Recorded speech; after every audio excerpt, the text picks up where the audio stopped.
Salam Berdaya Indonesia. Salam berdaya. Ya, alhamdulillah pada pagi hari ini para sahabat berdaya di seluruh Indonesia kita bertemu kembali dalam ngobrol berdaya part 2. Ya, alhamdulillah Pak Herman, ya kondisi hari ini pandemik ya COVID-19 di Indonesia sudah semakin bertambah ya. Iya, Ada sekitar 60.000 lebih ya yang sudah terkena positif COVID-19 dan sekitar 3.000 lebih sekarang yang sudah meninggal dunia. Dan tentu ini pengaruh yang cukup besar ya, khususnya pengaruh juga terhadap kehidupan pedesaan. Ya, petani-petani yang biasa bercocok tanam, kemudian panen begitu ya, dibawa ke pasar. Sekarang karena kondisi PSBB di mana-mana, pasar sepi, orang juga enggan ya untuk ke pasar karena khawatir terkena COVID begitu. Sehingga ini juga menurunkan pasar ya dari para petani. Itu baru dampak petani. Belum hal yang lain ya, yang lebih banyak kepada bisnis sifatnya retail dan sektor-sektor informal ya, itu banyak juga yang terdampak gitu ya. Nah, Pak Herman, hari ini kita akan membahas bagaimana untuk mengatasi ya ujian bersama ini ya terhadap efek COVID-19, dan mungkin kita nih sebagai masyarakat yang tinggal di pedesaan ya dan punya program pemberdayaan desa begitu. Ini kira-kira apa yang harus kita lakukan? Terima kasih Bu Tati. Assalamualaikum warahmatullahi wabarakatuh. Salam berdaya untuk kita semuanya. Mudah-mudahan Allah senantiasa memberikan kebarokahan, memberikan rahmat, memberikan rezeki yang kecukupan untuk kita semuanya. Untuk saudara-saudara kita yang kesulitan dimudahkan oleh Allah, yang sakit disembuhkan oleh Allah SWT, dan bangsa ini senantiasa diberikan pertolongan seluruh yang ada di dunia, tentunya dari penyakit COVID maupun virus-virus yang lainnya membahayakan. Nah, tadi terkait dengan perkembangan ekonomi ya, memang ini menarik kalau kita lihat. Memang kondisi bangsa Indonesia kalau tahun 2019 itu tingkat kemiskinan kita itu 9,22, artinya sudah cukup rendah ya, dan satu digit lah. Tapi ternyata di tahun 2020 ini karena faktor COVID-19 ini kemiskinan kita naik ya, jadi menjadi 9,7 sampai 10,2. Ini data dari Bappenas. Jadi bertambahnya itu sampai 2 juta jumlah kemiskinan. Kalau penganggurannya itu bertambah menjadi 4,2 juta. Nah, ini luar biasa. Kemiskinan bertambah 2 juta, pengangguran bertambah 4,2 juta. Karena sudah termasuk kena PHK itu. Nah, ya? itu tadi karena faktor salah satunya kena PHK ya, dari beberapa perusahaan-perusahaan yang tadi disebutkan oleh Bu Tati, banyak yang tidak bisa melakukan proses bisnis di pasar. Walaupun sekarang sudah mulai rame ya pasar-pasar, masuk yang di Bogor sini sudah ada kebijakan boleh untuk melakukan proses tadi dagangan di pasar, tapi tetap dengan menggunakan protokol COVID-19 ya, memakai masker, cuci tangan. Walaupun itu juga sulit ya, warga kita memang kalau untuk yang seperti itu harus terus diedukasi. Tapi ini menurut saya adalah sebuah kondisi yang membutuhkan sebuah terobosan. Nah, kita pengen diskusi pada kesempatan hari ini adalah bagaimana agar desa-desa itu tadi ya, daerah-daerah itu yang sekarang ini kan secara global terkena masalah, tapi ada beberapa daerah yang zona-zona hijau yang tidak semuanya kena masalah tadi. Maka kita harus mempunyai strategi terobosan agar bangsa ini tidak semuanya terpuruk. Maka harus ada yang bergerak di desa wilayahnya masing-masing, sehingga kita membicarakan bagaimana sih agar desa-desa ini bisa menjadi desa yang berdaya. Artinya desa ini dia bisa mandiri, tidak akhirnya selamanya tergantung dengan pusat. Berarti ini sebenarnya nyambung dengan materi sebelumnya ya, tentang kata berdaya, cuman ini bagaimana kita bukan saja sekedar kita sebagai personal, tapi ini bisa berbuat sesuatu agar desa ini bisa lebih memaksimalkan potensinya begitu ya. Nah betul, kalau dulu kan kita bicara individu ya, kalau sekarang kita bicara desa, agar gimana sih desa berdaya. Nah ini menarik karena tadi data kemiskinan tadi seperti yang sampaikan dulu tadi. Nah kalau kita lihat kondisi desa, tidak semuanya kan orangnya miskin. Nah ini harus bagaimana kita mengatur strategi. Memang harus bergerak ini semua stakeholder yang ada di desa, dari pemerintahnya, ya, dari ormas-ormasnya, dari ulamanya, dari masyarakatnya sendiri dan seterusnya. Harus ada yang menjadi penggerak. Penggerak inilah yang kemudian dia mengumpulkan potensi-potensi yang ada di desa. Tidak semua orang desa itu miskin, kecuali ada desa khusus yang memang desa miskin misalnya. Tapi secara umum di desa itu ada yang mampu, ada yang miskin. Tingkat kemiskinan misalnya sama dengan yang ada di Indonesia, misalnya 9,2%, ya 9,22%, atau mungkin ada yang lebih 10%, 15% tergantung.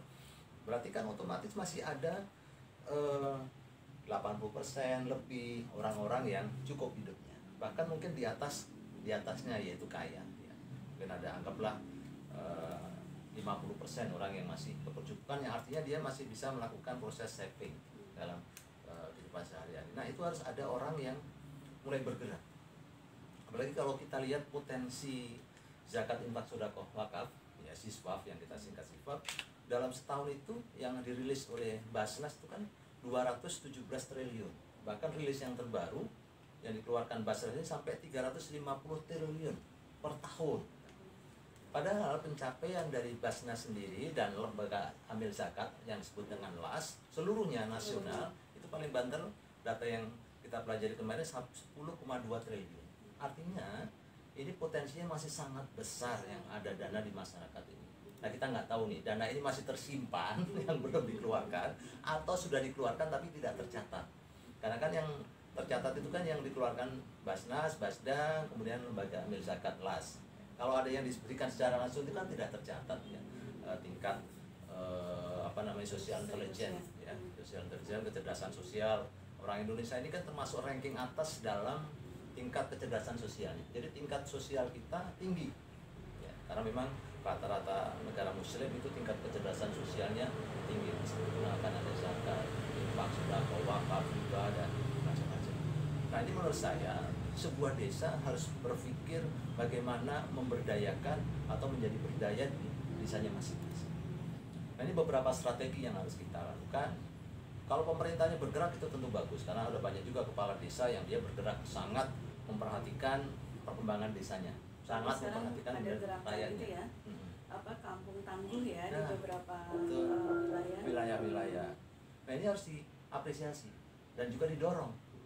Nah, bagaimana kalau seorang kepala desa, seorang lurah sudah visioner gitu ya, itu sudah bagus, maka didorong oleh masyarakatnya. Tapi kalau di situ belum ada, maka masyarakat lain yang bergerak. Ya, misalnya di Tegalwaru ini misalnya dengan KWBT, maka termasuk Butati kan kita bergerak gitu kan untuk bikin yayasan ya, kemudian mencoba berbuat untuk sesuatu yang di desa ini.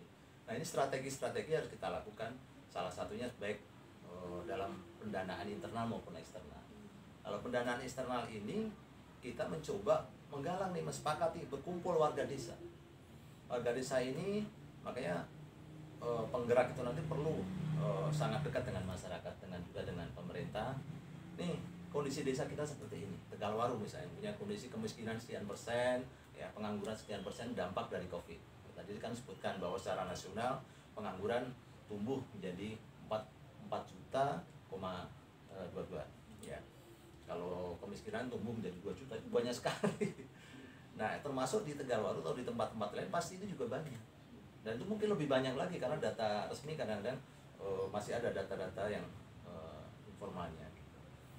Nah, itu bagaimana kita sepakati, maka ayo dana-dana orang-orang kaya tadi misalnya itu kan dana internal, kita sisihkan, kita sepakati membuat kelembagaan masyarakat, kita sepakati berapa persen dana dari orang-orang kaya tadi yang kita kumpulkan, entah itu berupa beras, entah berupa zakat, entah berupa infak, berupa sodako dan nama-nama yang lainnya ya. Kemudian kita pilih orang yang amanah untuk memikirkan ini tadi ya. Jadi konsepnya bagaimana kita bisa tumbuh dari potensi yang dimiliki oleh masyarakatnya sendiri. Kita ajak mereka ini kan bagaimana keutamaan sodako. Di dalam Islam ini kan masalah bahwa sebutkan Rasulullah SAW bersabda, as-saqiyu qaribun minallah, ya, qaribu minal jannah, qaribu minan nas, wa ba'idu minan nar. Bahwa orang yang pemurah itu dekat dengan Allah. Kemudian dia juga dekat dengan surga, dekat dengan manusia, jauh dari neraka. Tapi orang yang bakhil, al-bakhil, maka qaribu minan nar, dia dekat dengan neraka. Ba'idu minallah, ba'idu minan nas, ba'idu minal jannah. Dia jauh dari Allah, jauh dari surga, jauh dari manusia. Nah, ini salah satu motivasinya kita mengajak mereka kepedulian sosial ini, khairunas amrunas, bahwa orang yang paling baik itu kan yang banyak bermanfaat untuk masyarakat yang ada di sekitar. Nah, ini strategi satu. Nah, kira-kira mampu tidak kita ini mengajak satu desa? Kalau nggak mampu satu desa, satu RT dulu atau satu RW kan? Gitu. Berarti memang syaratnya harus ada penggerak di situ, Penggerak, ya, harus betul, ada penggeraknya. Bedanya antara orang pegiat sosial dengan orang yang tidak pegiat sosial itu kan bedanya begini.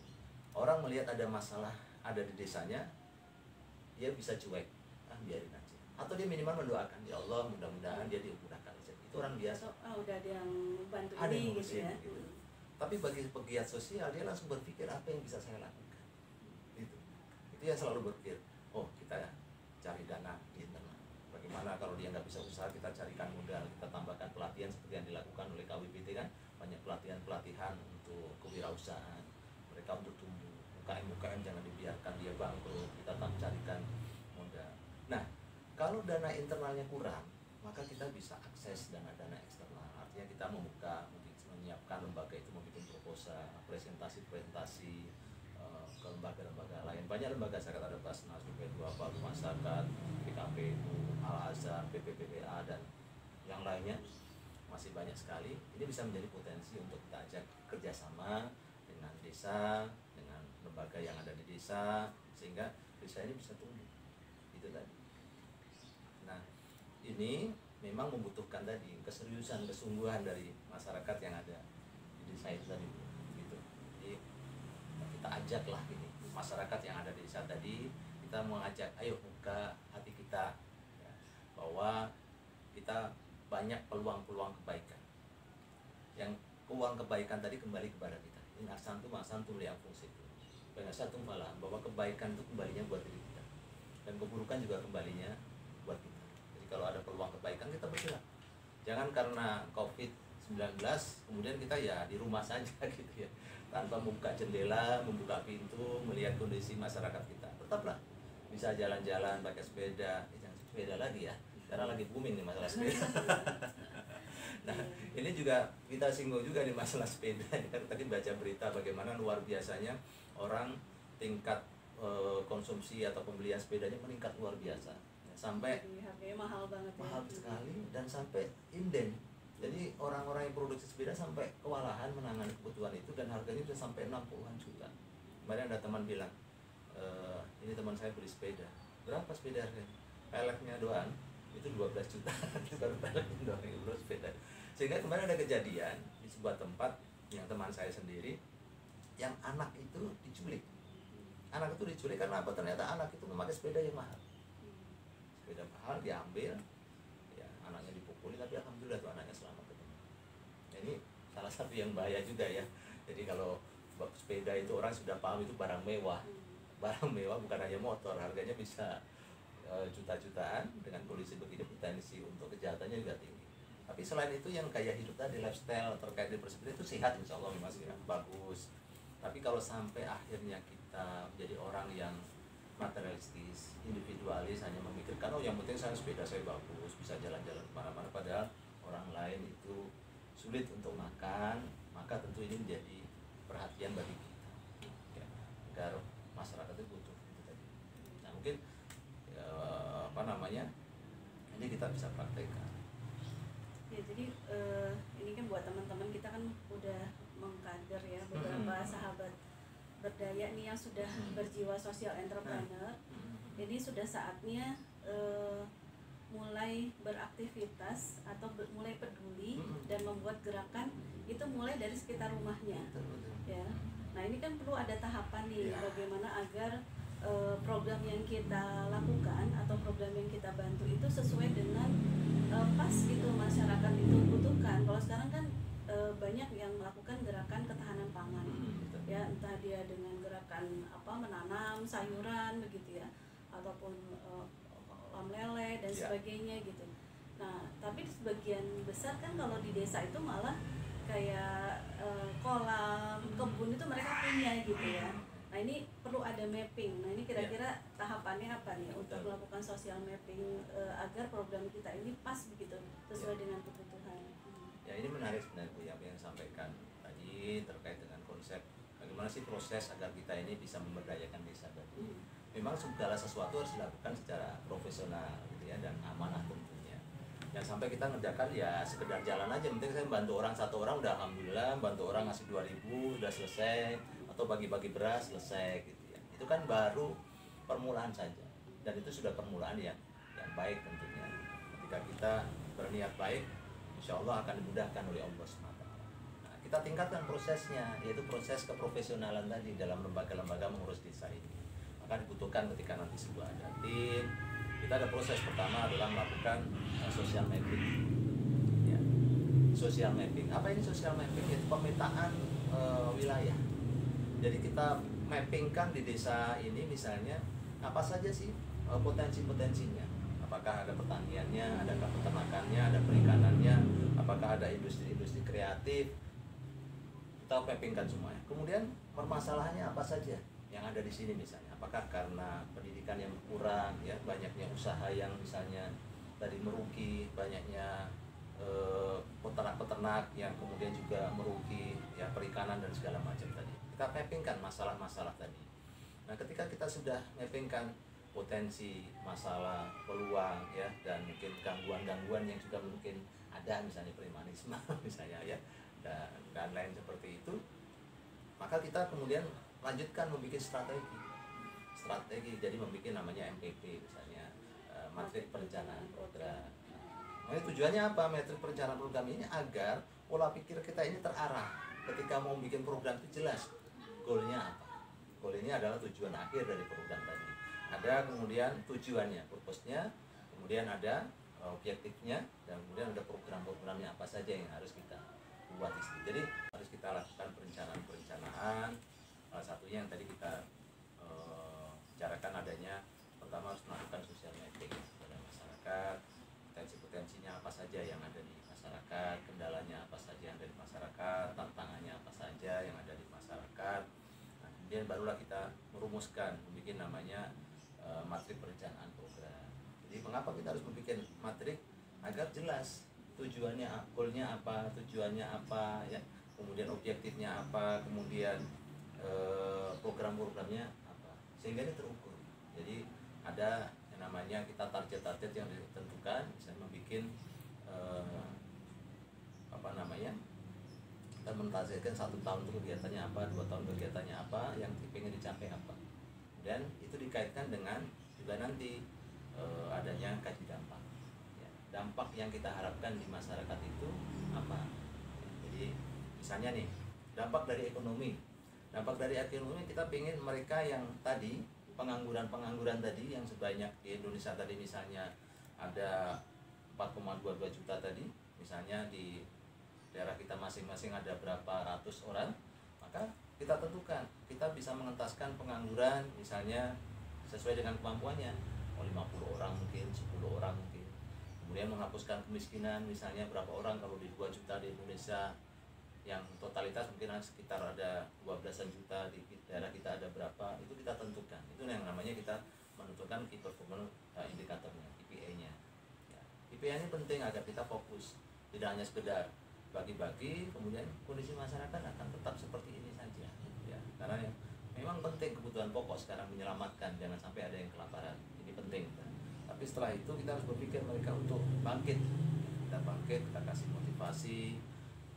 Dan memang sekarang banyak ya orang-orang yang dulunya tidak terjun ke bisnis, sekarang terjun ke bisnis. Ini kita akui, teman saya sendiri misalnya ustadz gitu ya, banyak yang dulu ceramah sekarang jualan madu jualan bersoda, jualan nasi kebuli. Saya melihat ini positif, sangat positif. Walaupun dia masih malu-malu, harus kita dukung yang seperti ini. Kalau komen di Facebook jangan sampai kita ketawain, minimal kita like, kemudian kita doakan mudah-mudahan sukses, barokah, ya, budaya dan segala macam.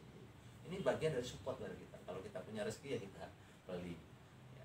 Nah ini jangan sampai justru dijatuhkan gitu ya, lumayan nah itu jadi orang belum biasa bisnis nanti malah udah jatuh duluan. Warga kita juga begitu, akan banyak yang mengalami seperti dulu, misalnya dia kerja di kantor atau dia kerja di perusahaan kemudian di PHK, ya pasti harus mencari-cari peluang kan. Nah ini harus kita support. Nah, supportnya bisa bermacam-macam tadi kan, bisa motivasi, bisa doa, ya bisa kita bantu buka market keluar dengan kondisi kita aktif ini kan, koneksi kita, jaringan kita bisa luas, kita bisa perkenalkan kepada teman-teman. Nah akhirnya kita bisa mengukur nanti kaji dampak dari program-program yang sudah kita lakukan tadi, sehingga akan tumbuhlah secara perlahan-lahan.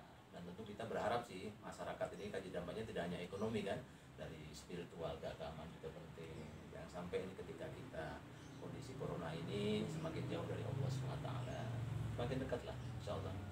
Yattaqillah yaj'al lahu makhrajan. Kita bertakwa ini kita jalan. Kami tawakal Allah fa huwa hasbuh. Barang siapa yang bertawakal kepada Allah diberikan kecukupan. Ini semangat spiritual kepada masyarakat itu juga penting yang disampaikan. Kemudian semangat dalam berjuang bersama-sama, kita datang kepada pihak pemerintah, kelurahan atau desa, kepada ulama, tokoh-tokoh masyarakat. Kita ajak berpikir bersama. Kadang-kadang mereka juga pengen, ya saya juga pengen, cuma bingung gimana bergerak. Nah ketika kita ketemu orang yang seperti itu, Masya Allah gampang ya. Baik, kita siapkan bergerak bersama. Yang sulit adalah mohon maaf aja, saya sudah sibuk ngurusin diri saya sendiri. Nah kalau yang masih seperti ini, yang masih perlu perjuangan, itu kurang lebih. Jadi kesuksesan dari program pemberdayaan itu boleh saya simpulkan, pertama memang kita harus ada gerakan partisipatif.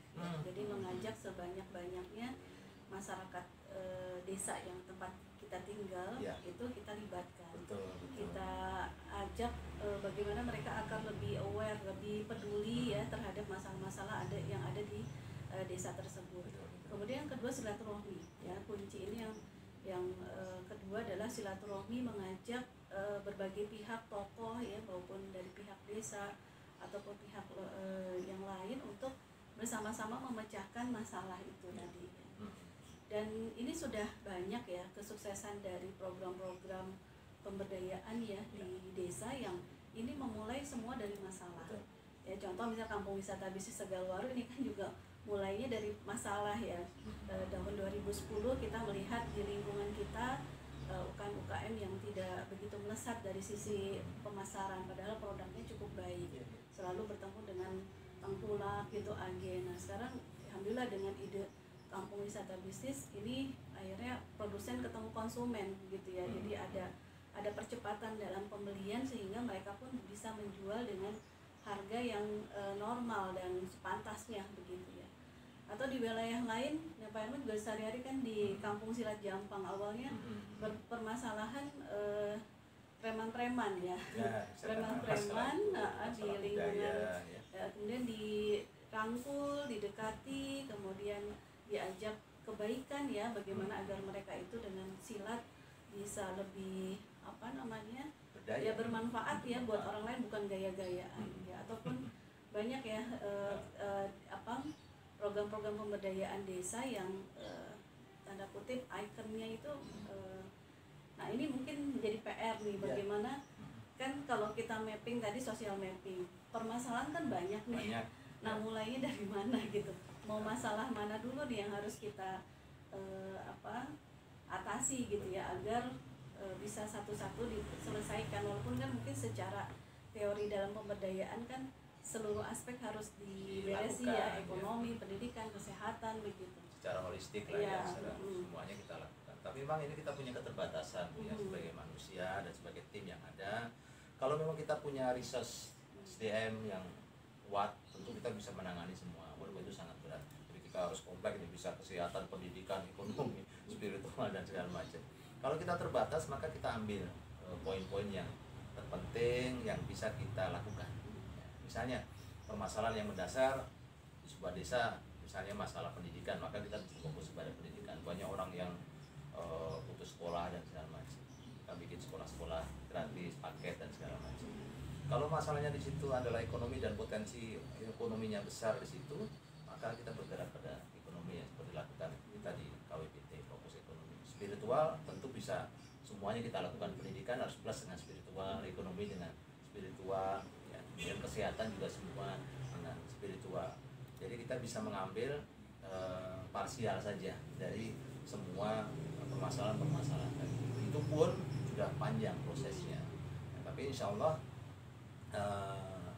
ini kalau kita lakukan bisa menjadi sebuah amal yang luar biasa, yang mendatangkan ridho dari Allah Subhanahu wa Ta'ala. Jadi menjadikan kita ini orang yang bermanfaat untuk masyarakat, pada tetangga kita. Ya, ini kita bawa nanti di yaumil akhir, nanti kan sebagai amal-amal terbaik kita. Jangan sampai kita menjadi orang-orang yang individualis, ya akhirnya kita sibuk ngurusin sendiri saja. Dan ketika kita sulit pun kita juga pasti mengharap pertolongan dari orang-orang yang ada di sekitar kita. Dan kita bikin semakin profesional, karena memang kemiskinan yang paling banyak itu nanti di daerah-daerah. Jadi di daerah-daerah pedesaan-pedesaan ini yang dampaknya luar biasa, terkena sangat besar ya. Kecuali mereka yang masih punya lahan, karena banyak orang desa itu sudah nggak punya lahan. Kalau masih punya lahan dia masih bisa bercocok tanam, tadi nanam sayur, atau pelihara ikan dan seterusnya. Kalau dia nggak punya lahan, kalau dia terbuka pikirannya masih bisa hidroponik, bisa pakai memelihara ikan yang dengan ember-ember. Nah itu butuh ilmu yang bisa kita share kepada mereka. Kemudian kita motivasi mereka agar bisa hidup mandiri, tidak selalu tergantung meminta-minta kepada orang-orang dan seterusnya. Ya, sahabat berdaya, ini cukup menarik ya apa yang kita bahas hari ini. Ya, tentu ini perlu strategi yang cukup matang dan perlu persiapan juga kolaborasi ya, dengan banyak pihak gitu. Nah, mungkin satu lagi nih Pak Herman ya. Ini kan oke, sudah keinginan kuat untuk mengabdikan diri untuk memberdayakan desa begitu ya. Nah, cuman belum punya lembaga gitu ya. Artinya kan memang ini agak sulit kalau dia maju hanya sebagai seorang personal gitu ya. Nah, ini kan salah satu syarat dalam kita perlu ya dalam pemberdayaan adalah menggerakkan kelembagaan atau memunculkan kelembagaan lokal dan menggerakkan kader lokal sumber daya masyarakat yang ada gitu. Sebenarnya kan kalau kita mengoptimalkan resource yang ada di internal, badan hukum tidak terlalu penting. Jadi yang penting masyarakat kumpul, bahkan satu orang bergerak aja juga sudah luar biasa. Bikin komunitas aja lah gitu ya. Bikin komunitas dulu 1, 2, 3 atau berapa orang gitu ya, yang dia sudah solid sama-sama ini berjuang desa tadi, desa berdaya tadi. Yang penting adalah modal sosial. Modal sosial ini kepercayaan. Ini orang dikenal baik. Kalau dikenal nggak baik itu berat. Oh kamu mah biasa kalau dikasih uang ditilep, hanya akan berat. Tapi modal sosial orang yang terpercaya, itu kan memang orang yang dekat dengan masyarakat, maka masyarakat juga akan cepat percaya. Kemudian dengan diikuti dengan tunjukkan kesungguhan, keprofesionalan tadi, maka ini akan menjadi modal. Tapi kalau mencoba mengakses keluar, ya tentu kita butuh itu tadi ya, badan hukum, kelembagaan. Tapi kalau masih kecil-kecil nggak masalah juga, bisa jalan aja. Sekarang ini mengakses, kecuali kita kerjasama lembaga itu mempersyaratkan. Kalau mempersyaratkan ya disiapkan. Tapi kalau kita bisa bermitra, boleh juga bermitra dengan lembaga sosial yang ada, pakai badan hukum, yayasan yang siapa, dan kita melakukan itu. Nah, kalau memang sudah sungguh-sungguh banget ya kita menyiapkan badan hukum berupa yayasan di daerahnya masing-masing. Memang akhirnya kita butuh sedikit modal lah yang membuat tapi itu juga waktunya lumayan panjang ya. Bisa 1 bulan, bisa maksimal. Iya, sambil jalan aja. Iya, sambil jalan. Ya, baik sahabat berdaya Indonesia, alhamdulillah kita sampai kepada ujung waktu ya, dan mudah-mudahan dengan waktu yang singkat ini bisa ada spirit yang lebih yang bisa didapat ya dari ngobrol berdaya kita hari ini. Dan teman-teman yang menyaksikan ngobrol berdaya hari ini langsung tergugah hatinya untuk melakukan sesuatu ya. Jadi mudah-mudahan kita menjadi bagian ya dari apa yang kata Rasulullah sampaikan, menjadi manusia yang terbaik, yaitu manusia yang sebaik-baik manusia adalah yang bermanfaat untuk orang lain ya. Insyaallah. Ya baik, sahabat berdaya Indonesia, saya pamit dulu. Kita bertemu dengan ngobrol berdaya part berikutnya. Wabillahi taufiq wal hidayah. Wassalamualaikum warahmatullahi wabarakatuh.